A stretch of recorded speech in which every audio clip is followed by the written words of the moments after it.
رمضان مرحبا رمضان مرحبا رمضان مرحبا رمضان مرحبا مبارک ہو مبارک ہو مبارک ہو مبارک ہو صدقہ الحمدللہ رب العالمین الصلاۃ والسلام علیک یا سید الاشرف الانبیاء والمرسلین اما بعد فاعوذ باللہ من الشیطان الرجیم بسم اللہ الرحمن الرحیم بلغ العلا بکمالہ کشف الدجی بجمالہ حسنت جمیع خصالہ صلو علیہ وآلہ۔ الحمدللہ ناظرین، پاکستان بھر میں آج ہم اپنا دوسرا روزہ افطار کریں گے اور الحمدللہ رب کا کرم ہے، اس کی عطا ہے کہ اس نے ہمیں رمضان عطا کیا، اور رمضان کی اس مبارک سعادتوں میں آپ دیکھ رہے ہیں ہماری خصوصی نشریات رمضان مرحبا، جس میں ہمارے ساتھ آج نئے مہمان موجود ہیں۔ مہمانوں کا تعارف میں آپ سے کراتا چلوں۔ ہمارے ساتھ آج موجود ہیں حافظ قاری غلام حیدر قادری صاحب، انہی کے ساتھ موجود ہیں جناب محمد کبیر سیال صاحب، اور انہی کے ساتھ ہمارے ساتھ آج کے مہمان علامہ موجود ہیں جناب حافظ فیصل حیات مدنی صاحب، اور ان کے ساتھ موجود ہیں جناب چودھری نوید انجم صاحب۔ لیکن ہماری اس ٹرانسمیشن کی روایت کے مطابق، انداز کے مطابق، ہماری اس ٹرانسمیشن کا باقاعدہ آغاز تلاوت قرآن سے کیا جاتا ہے، اور یہ وہ کتاب ہے جو دلوں کو سکون بخشتی ہے۔ تو تلاوت کلام کے لیے، تلاوت قرآن کے لیے میں ملتمس ہوں جناب حافظ غلام حیدر قادری صاحب سے کہ قرآن کریم کی پرنور تلاوت سے اپنی خوبصورت انداز میں ہماری اس ٹرانسمیشن کا باقاعدہ آغاز کریں۔ بسم اللہ الرحمن الرحیم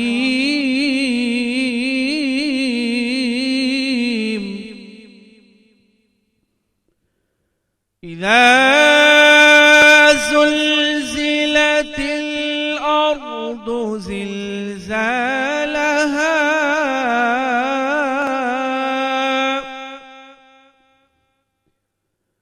وأخرجت الأرض أثقالها وقال الإنسان ما لها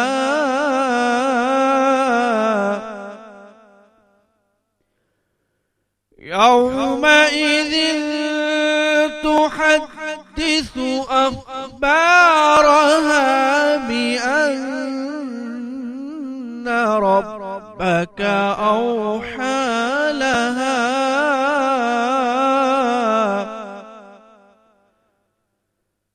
يومئذ يصدر الناس أشتاتا ليروا أعمالهم فمن يعمل مثقال ذرة خيرا يره ومن يعمل مثقال ذرة شرا يره آمنت بالله صدق اللہ العظیم۔ الحمدللہ ہماری اس ٹرانسمیشن کا باقاعدہ آغاز تلاوت قرآن پاک سے ہو چکا ہے، اور الحمدللہ بے شک یہ وہ کتاب ہے جو دلوں کو نور بخشتی ہے۔ بہت شکریہ قاری صاحب۔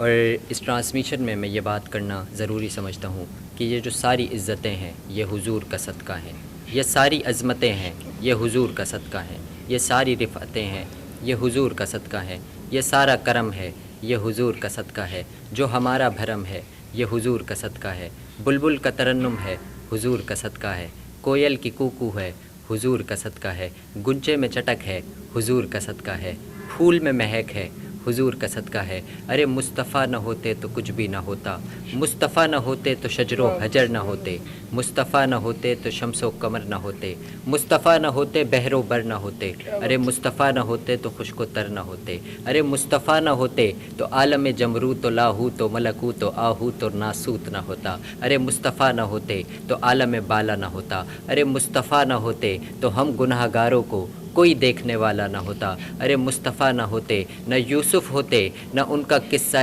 حسن ہوتا، نہ ان کے حسن کی زلیخا دیوانی ہوتی، نہ اس کائنات میں کسی محبت کی کہانی ہوتی۔ ارے مصطفیٰ نہ ہوتے تو کچھ بھی نہ ہوتا۔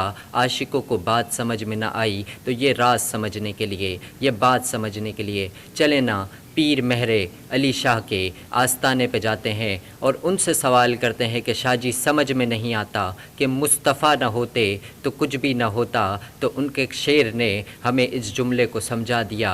آپ لکھتے ہیں کہ کونین میں ہمیں کوئی نہ چارہ نظر آیا، ارے آیا تو محمد کا سہارا نظر آیا۔ نعت رسول مقبول صلی اللہ تعالیٰ علیہ وآلہ وسلم کے لیے میں ملتمس ہوں کبیر سیال سے کہ اس ٹرانسمیشن میں عقیدت کے پھول بکھیر۔ صلی علی نبینا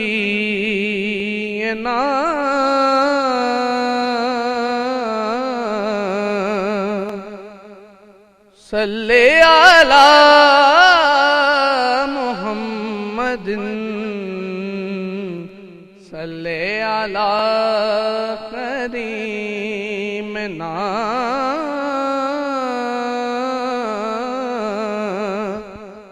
صلی علی محمد۔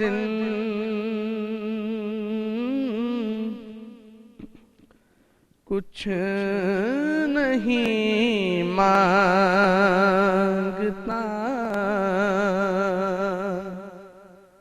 شاہوں سے یہ شیدا تیرا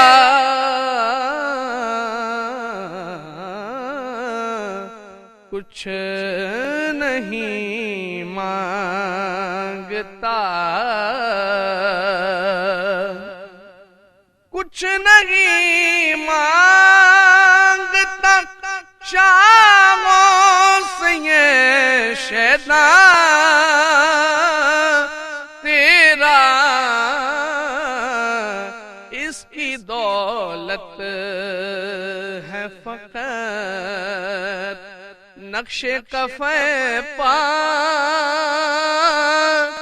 تیرا،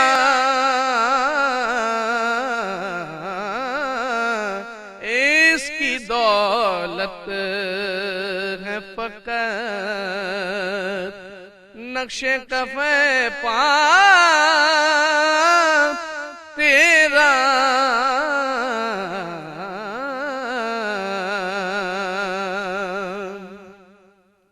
اور پورے قد سے جو کھڑا ہوں تو یہ تیرا ہے کرم، مجھ کو جھکنے نہیں دیتا اے سہارا تیرا، مجھ کو جھکنے نہیں دیتا ہے سہارا تیرا،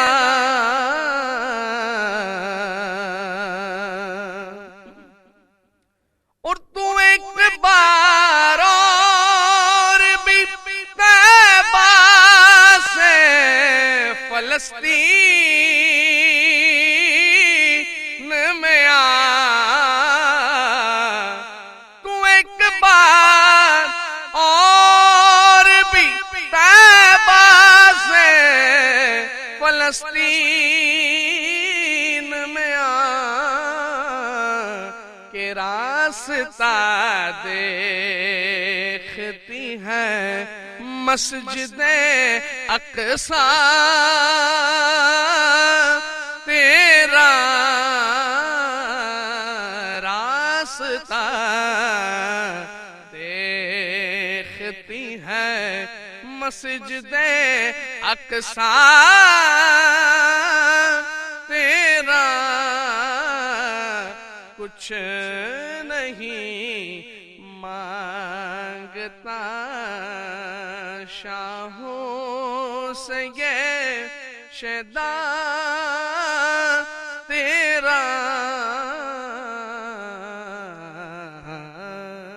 سبحان اللہ سبحان اللہ. یہ تھے جناب کبیر سیال صاحب جو کہہ رہے تھے کہ کچھ نہیں مانگتا شاہوں سے یہ شیدا تیرا، اور کسی کو جہاں کی حکومت ملی ہے، کسی کو کہیں کا خزانہ ملا ہے، میں اپنے مقدر پہ قربان جاؤں، مجھے یار کا آستانہ ملا ہے.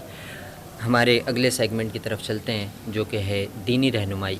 اور دینی رہنمائی کے لیے آج ہمارے ساتھ ہماری خوش قسمتی ہے کہ اس دوسرے روزے کے موقع پہ ہمارے ساتھ شہداد پور شہر کی ایک بہت ہی معزز شخصیت، بہت ہی محترم شخصیت جن سے آپ لوگ محبت کرتے ہیں، ہم محبت کرتے ہیں، جناب حضرت علامہ حافظ فیصل حیات مدنی صاحب ہماری دینی رہنمائی کے لیے موجود ہیں. تو قبلہ بہت شکریہ آپ کی اس ٹرانسمیشن میں آمد کا.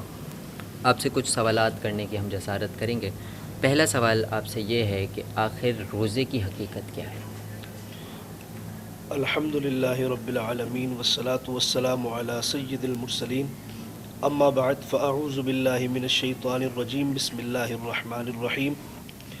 اللہ تبارک و تعالیٰ نے قرآن پاک میں ارشاد فرمایا، یا ایہا الذین آمنوا کتب علیکم الصیام کما کتب علی الذین من قبلکم لعلکم تتقون.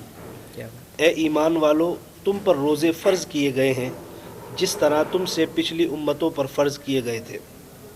اور اللہ تبارک و تعالیٰ نے اس آیہ مبارکہ میں روزے کی فرضیت کا حکم دیا ہے، اور روزے کی فرضیت یہ اسلام کے بنیادی ارکان میں سے ہے. روزہ 2 ہجری کو فرض ہوا. اب روزے کی حقیقت یہ ہے، اس کی حقیقت کے لیے ہمیں 2 چیزوں کو سمجھنا پڑے گا. ایک ہے روزے کا ظاہر اور ایک ہے روزے کا باطن. روزے کا ظاہر یہ ہے کہ اپنے آپ کو کھانے پینے سے اور خواہش نفسانی سے بچانا. یہ روزے کا ظاہر ہے کہ بندہ کچھ کھائے نہیں، کچھ پیے نہیں، اور جو ازدواجی تعلقات ہے اس سے بندہ اپنے آپ کو بچائے. یہ روزے کا ظاہر ہے.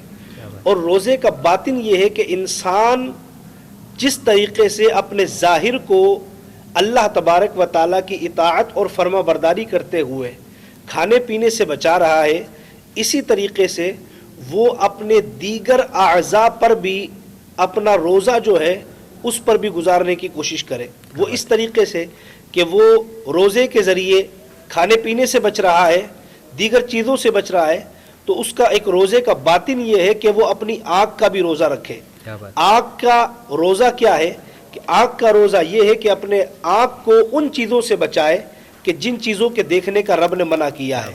اپنی زبان کا روزہ یہ ہے کہ اپنی زبان کو ان فضول لغویات، غیبت، چغلی سے بچائے کہ جن چیزوں کے منع کرنے کا رب نے حکم دیا ہے.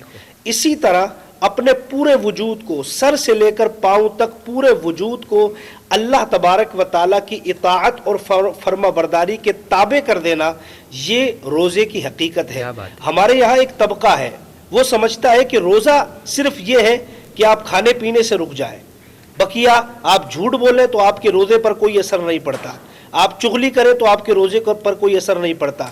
حالانکہ یہ ہمیں سمجھنا چاہیے، حدیث مبارکہ میں رسول پاک صلی اللہ علیہ وسلم نے واضح طور پر ارشاد فرمایا کہ کئی روزہ دار ایسے ہیں کہ جن کا بھوکا اور پیاسا لینا رب کو پسند نہیں.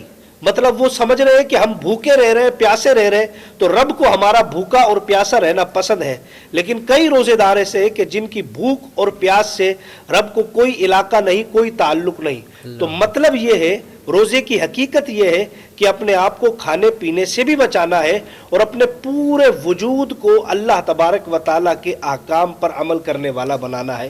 یہ ہے روزے کی حقیقت. بہت خوب، بہت خوب، بہت خوب.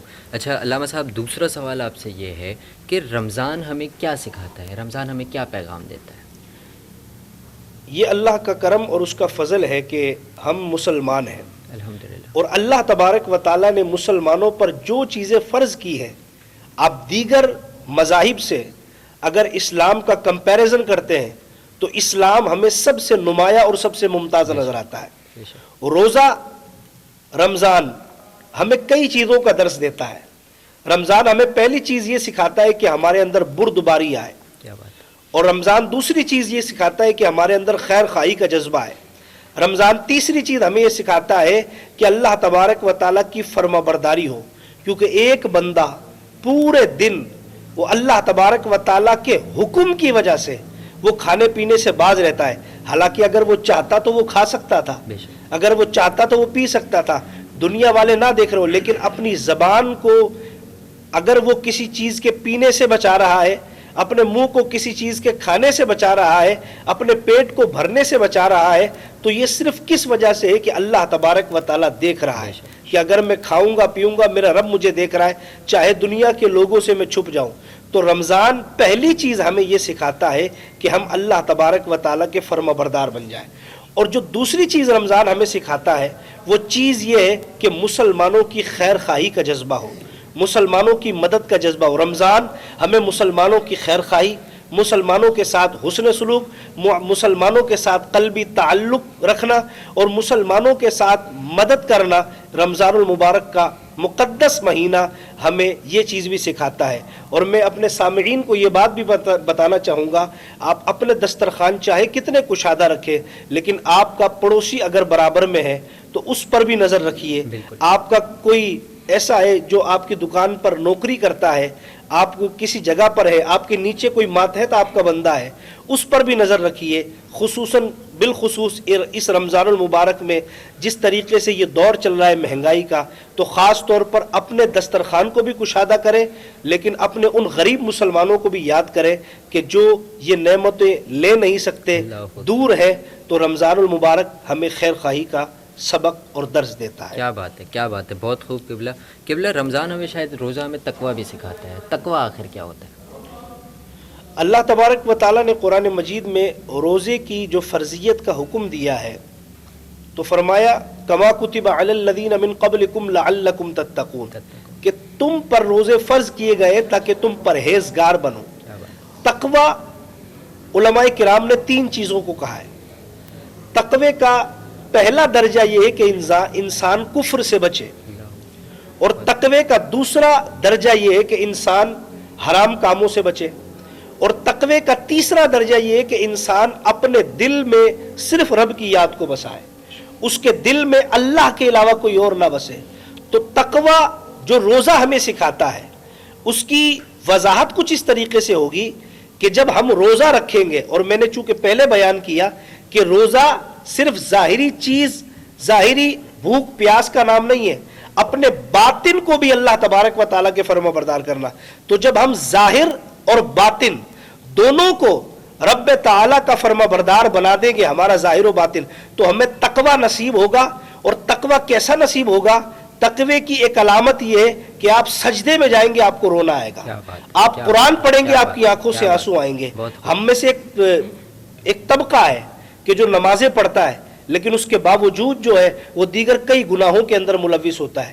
تو تقوی کا معنی اور مفہوم یہ ہے کہ آپ رب کی عبادت کریں گے، آپ کو لطف آئے گا، آپ رب تعالی کی بندگی کی طرف آئیں گے تو آپ کو ایک قلبی سکون میسر ہوگا. اور جس بندے کو یہ نعمتیں نصیب ہو جائے تو خدا کی قسم دولت پھر کچھ نہیں ہے. سب سے بڑی دولت یہ ہے کہ اللہ کسی کو اپنا خوف اور اپنا ڈر نصیب فرمائے. بے شک، بہت خوب، بہت خوب، بہت خوب. علامہ صاحب بہت شکریہ آپ کے اس ٹرانسمیشن میں آنے کا، بہت نوازش. یہ تھے جناب حضرت علامہ مولانا فیصل حیات مدنی صاحب، جو کہ اپنے خوبصورت انداز میں ہماری رہنمائی کر رہے تھے اور ہمیں بتا رہے تھے کہ رمضان کیا ہے، روزے کیا ہے، تقویٰ کیا ہے. بہت شکریہ علامہ صاحب ایک مرتبہ پھر. ناظرین و سامعین، چلتے ہیں ایک چھوٹے سے بریک کی طرف، ملتے ہیں آپ سے ایک بریک کے بعد. یہ تھے جناب علامہ فیصل حیات مدنی صاحب، جو کہ اپنے خوبصورت انداز میں، اپنے خوبصورت الفاظ میں ہماری رہنمائی کر رہے تھے، ہماری دینی رہنمائی کر رہے تھے، ہماری اصلاحات کر رہے تھے اور ہمیں بتا رہے تھے کہ رمضان کیا ہے، رمضان کے تقاضے کیا ہیں، تقویٰ کیا ہے، روزہ کیا ہے. بہت شکریہ علامہ صاحب آپ کے اس ٹرانسمیشن میں شرکت کا. اور ہمارے اگلے سیگمنٹ میں یعنی آج کے مہمان میں ہمارے ساتھ موجود ہیں جناب چودھری نوید انجم صاحب، جو کہ ڈپٹی جنرل سیکریٹری ہیں شہید بے نظیر آباد کے. میں آپ کو بھی اس ٹرانسمیشن میں خوش آمدید کہتا ہوں، آپ ہماری اس ٹرانسمیشن کا حصہ بنیں. چودھری صاحب، آپ سے یہ جاننا چاہیں گے کہ چودھری صاحب اپنا رمضان کیسے گزارتے ہیں؟ دیکھیں، باقی عام نارمل مسلمانوں کی طرح ہم بھی مطلب یہ کہ صبح سحری کرتے ہیں پھر نماز وغیرہ پڑھ کے، اور کوشش کرتے ہیں کہ رمضان جو ہے وہ اللہ تعالیٰ کے احکامات کے مطابق سیلف اکاؤنٹیبلٹی، اللہ سے اپنے گناہوں کی بخشش مانگتے ہیں اور کوشش کرتے ہیں کہ کوئی گناہوں سے بچیں، کیونکہ یہ پورے ایک سال کی ٹریننگ ہوتی ہے بندے کے لیے.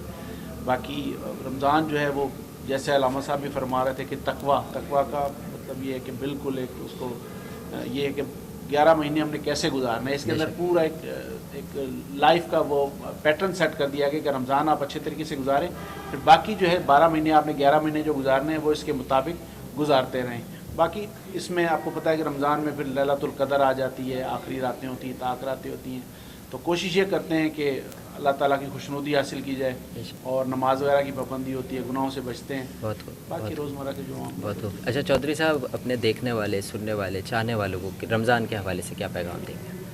رمضان یہی ہے کہ دیکھیں اللہ تعالیٰ کی طرف سے ایک نعمت ہے رمضان۔ اب کئی دیکھیں پچھلے رمضان میں کئی دوست ہمارے ساتھ تھے، کئی اس رمضان میں ان کو مطلب رمضان نصیب نہیں ہوا، اللہ میاں نے ان کو اپنے پاس بلا لیا، تو ہمیں یہ خوش قسمتی حاصل ہے کہ اس رمضان میں جو ہے وہ اس رمضان میں ہم لوگ داخل ہو گئے ہیں، اور کوشش یہ کریں کہ اللہ سے اپنے گناہوں کی بخشش کروائیں، اپنے گناہوں کو جو ہے وہ کم سے کم کریں، کیونکہ رمضان المبارک جو ہے وہ درس اس چیز کا دیتا ہے کہ اللہ تعالیٰ کی خوشنودی حاصل کی جائے، اس سے اپنے گناہوں پر معافی مانگی جائے۔ بے شک بے شک بے شک، بہت شکریہ ہماری اس ٹرانسمیشن کا حصہ بننے کے لیے۔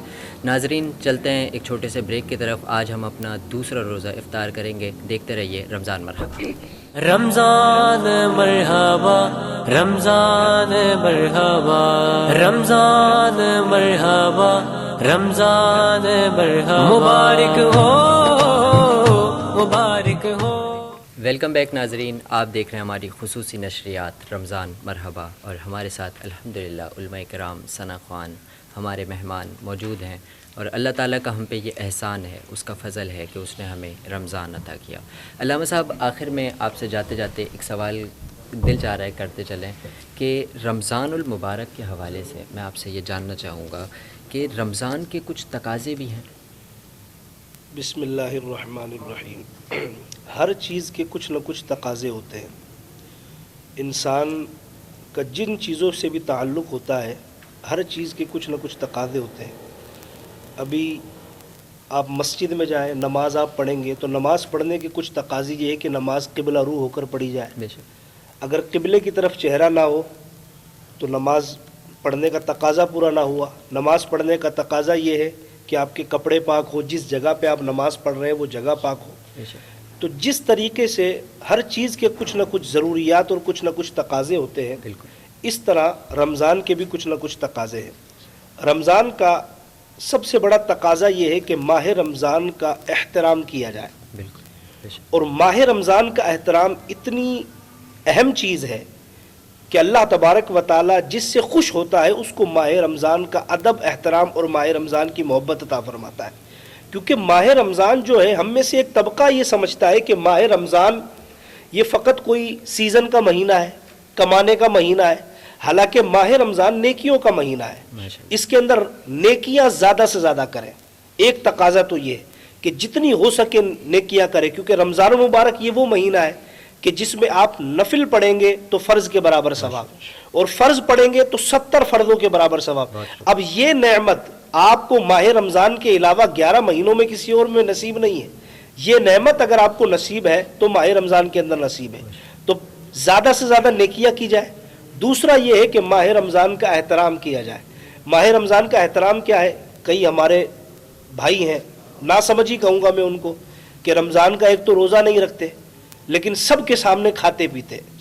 اب یہ بہت بڑی جرت ہے، سب کے سامنے کھانا پینا، یعنی ایک روزہ نہیں رکھا، یہ تو ایک الگ رب کی نافرمانی ہے کہ آپ نے روزہ نہیں رکھا، لیکن روزہ نہ رکھ کے دوسری بڑی جرت یہ ہوتی ہے کہ جنہوں نے روزہ رکھا ہے ان کے سامنے کھا پی رہے۔ یہ بہت ہی خطرناک بات ہے، خاص طور پر ایک لا الہ الا اللہ محمد الرسول اللہ کا کلمہ پڑھنے والے کے لیے، کہ وہ رمضان کا احترام ہی نہیں کر رہا۔ تو رمضان کا احترام کرے، خوب نیکیاں کرے، اور پھر ماہ رمضان جو ہے یہ ہمیں اس چیز کا بھی درس دیتا ہے، اور اس کا ایک تقاضا یہ ہے کہ ماہ رمضان کے جانے کے بعد جب یہ رمضان کا مہینہ چلا گیا، عید الفطر کا چاند نظر آ گیا، تو ہمیں شاید عید الفطر کی فجر بھی نصیب نہیں ہوتی۔ ہم میں سے ایک تعداد ہے پورے مہینے روزے رکھے، فجر، ظہر، عصر، مغرب، عشاء پڑھی، حالانکہ تہجد بھی کئی لوگ پڑھتے ہیں، قرآن بھی پڑھتے ہیں، لیکن عید الفطر کا چاند نظر آتا ہے تو ان کی فرض نماز ہی نہیں پتہ۔ تو رمضان کا ایک تقاضا یہ کہ رمضان آپ کو 11 مہینوں کے لیے یہ آپ کو مزید طاقت دیتا ہے، آپ کو اس راستے پر لے کر جاتا ہے کہ آپ نے 1 مہینے جب جس طریقے سے اللہ تبارک و تعالیٰ کی فرما برداری کی، اب یہ نہیں کہ وہ مہینہ چلا گیا تو اب رب کی فرما برداری نہیں ہے، اب 11 مہینے بھی آپ کو مزید اپنے اندر عبادت کا ذوق اور شوق لے کر آنا ہے۔ تو رمضان کا ایک تقاضا یہ ہے کہ رمضان کے جانے کے بعد رمضان کی یاد کو بھی رکھا جائے، اور یاد اسی صورت میں رہے گی جب ہم نمازیں پڑھیں گے اور قرآن پڑھیں گے۔ جب آپ اپنا دوسرا روزہ افطار کریں، ہمیں اپنی دعاؤں میں یاد رکھیں، ہماری ٹیم کو اپنی دعاؤں میں یاد رکھیں، اور جن لوگوں نے ہماری اس ٹرانسمیشن کو یقینی بنانے میں ہمارے ساتھ تعاون کیا ان لوگوں کو یاد رکھیں، جس میں سے آج کی ٹرانسمیشن جو اسپانسرڈ کی ہے وہ جیزی نیٹ ورک سولوشن والوں نے کی ہے، جو شہزاد پور کا تیز ترین انٹرنیٹ کنیکشن ہے، جن کے اکنومی اور پریمیم بنڈلز آپ حاصل کر سکتے ہیں، اور رابطے کے لیے آپ 0300307273 پہ رابطہ کر سکتے ہیں۔ ہم شکر گزار ہیں جیزی انٹرنیٹ سولوشن والوں کے، جیزی نیٹ ورک سولوشن والوں کے، جنہوں نے اس ٹرانسمیشن کو یقینی بنانے میں ہمارے ساتھ تعاون کیا۔ ناظرین، چلتے ہیں اختتام کی طرف۔ الحمدللہ ایک مرتبہ پھر یہی کہوں گا کہ ہم آج اپنا دوسرا روزہ افطار کریں گے۔ اپنی دعاؤں میں ہمیں یاد رکھیے گا، ہماری ٹیم کو یاد رکھیے گا۔ اگر آپ کے کچھ سوالات ہوں تو آپ ہم سے پوچھ سکتے ہیں، اگر آپ کچھ شخصیات ایسی ہوں جو چاہیں کہ ہماری اس ٹرانسمیشن کا حصہ بنیں تو آپ ہمیں بتا سکتے ہیں۔ ہمارے ساتھ روز نئے علماء کرام، ثنا خوان، مہمانان انشاءاللہ ہوں گے۔ ہمیں اپنی دعا میں یاد رکھیے گا۔ فی امان اللہ۔ رمضان مرحبا، رمضان مرحبا، رمضان مرحبا۔